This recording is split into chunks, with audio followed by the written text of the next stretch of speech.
আসসালামু আলাইকুম। আমি একজন কৃষক। আর কৃষক হিসেবে আপনাদের কাছে আমার যে আজকে যে আলোচনার বিষয় সেটা হচ্ছে যে আমরা যে উৎপাদন করা পণ্য, এই যে উৎপাদন করেছি আমরা চাউল। এই চাউল আমরা কৃষকরা উৎপাদন করি। ৮০% লোক কৃষক। কিন্তু এই চাউল আপনাদের কাছে আমরা কিন্তু বিক্রি করি না।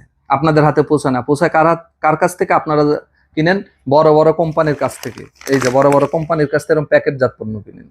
যার কারণে আপনাদেরকে দ্বিগুণ দামে ক্রয় করতে হয়। আর আমরা কৃষক এখান থেকে ন্যায্য মূল্য থেকে বঞ্চিত হই, কারণ আমাদের সেই প্ল্যাটফর্ম নাই। তাদের লোকবল আছে, তারা এইভাবে আপনাদের কাছে পৌঁছে দিচ্ছে।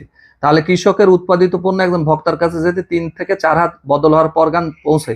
তো যাই হোক, আলহামদুলিল্লাহ এখন যেহেতু অনলাইন মার্কেটিং আসছে, যার কারণে আমি আপনাদেরকে মেসেজ দেওয়ার জন্যই আজকের এই ভিডিওটি করলাম যে আমরাও আমাদের পণ্য আপনাদেরকে দেওয়ার একটা অনলাইন প্ল্যাটফর্ম করেছি। আলহামদুলিল্লাহ আপনারা চাইলে আমাদের এই কৃষকের কাছ থেকে আপনারা পণ্যটা ক্রয় করতে পারবেন। শুধু আমি না, গোটা বাংলাদেশের যে কোনো জায়গা থেকে আপনারা যদি কৃষকদের কাছ থেকে যে পণ্য ক্রয় করেন, অবশ্যই আপনারা সেখান থেকে ন্যায্য মূল্য পাবেন, এবং আমি কৃষক একজন ন্যায্য মূল্য এখান থেকে পাবো। তো সবার সুস্বাস্থ্য দীর্ঘ কামনা করি। আসসালামু আলাইকুম।